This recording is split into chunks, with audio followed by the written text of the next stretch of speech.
Assalamualaikum warahmatullahi wabarakatuh. Bagaimana kabar kalian hari ini? Semoga anak-anak dalam keadaan sehat ya. Hari ini kita akan belajar tema 3, subtema 1, pembelajaran 2. Nah, kemarin anak-anak sudah belajar tentang berbagai macam pengelompokan benda. Hari ini kita akan belajar tentang benda yang terbuat dari berbagai bahan dasar. Mari kita pelajari bahan pembentuk benda. Di sini ada almari, kursi, pensil, meja, dan ini adalah rak sepatu ya. Benda terbuat dari kayu.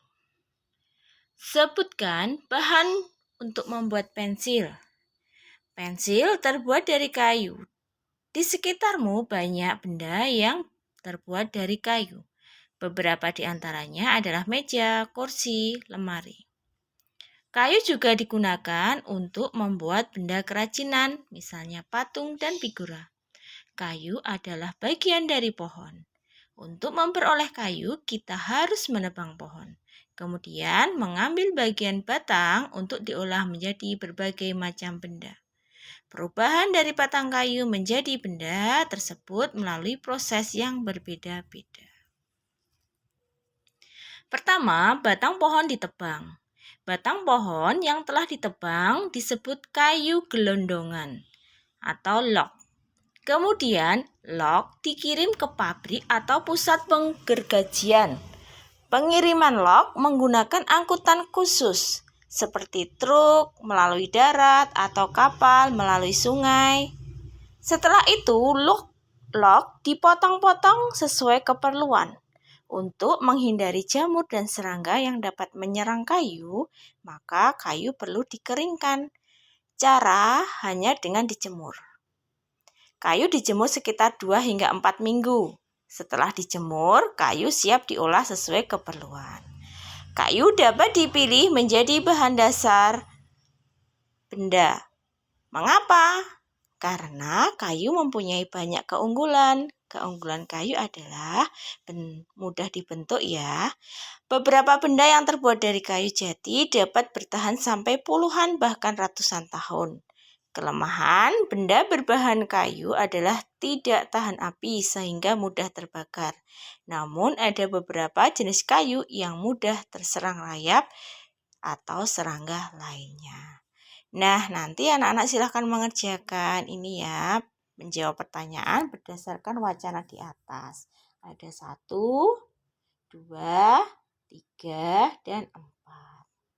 Lalu selanjutnya kita akan belajar mengenai fungsi hutan. Nah, fungsi hutan antara lain untuk menyerap air hujan. Hutan menyimpan air hujan tersebut dalam jumlah yang banyak. Namun ketika hutan digunduli membuat aliran air terganggu. Hal ini menyebabkan air menggenang. Akhirnya terjadi banjir yang mengalir ke pemukiman penduduk. Kebutuhan benda dari kayu yang terus meningkat mengakibatkan kebutuhan akan bahan kayu terus meningkat. Setiap tahun banyak pohon yang ditebang untuk mendapatkan kayu. Terkadang ada sekelompok orang yang menebang pohon tanpa izin. Kegiatan ini disebut penebangan liar. Semakin lama, pohon di hutan semakin berkurang.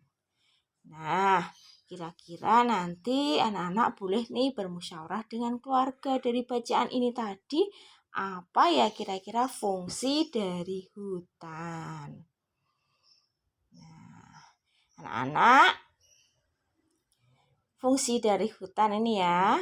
Nah, nanti setelah bermusyawarah, anak-anak bisa ini bermusyawarah dengan keluarga, ayah atau ibu ya. Lalu menjawab pertanyaan ini. Di desa Siti banyak penebangan liar. Bagaimana cara mengatasinya? Lalu apa yang terjadi ya jika penebangan liar tidak dihentikan? Yang ketiga, bagaimana cara mengembalikan hutan seperti semula? Nah, nanti anak-anak seolah-olah menjadi Siti ya. Lalu anak-anak nanti bermusyawarah dengan anggota keluarga untuk mencari jalan keluar tentang penebangan hutan secara liar. Nah, untuk tematik tugasnya hanya tadi ya. Yang pertama bahasa Indonesia menjawab pertanyaan. Yang kedua untuk PPKN ini bermusyawarah dengan keluarga. Lalu nanti menjawab pertanyaan berikut ini. Ada 3 ya. Nah, itu saja anak-anak. Pembelajaran tematik kita hari ini. Nanti anak-anak silahkan mengerjakan, lalu tugasnya dikirim di Google Classroom. Terima kasih anak-anak. Oke, selamat belajar. Wassalamualaikum warahmatullahi wabarakatuh.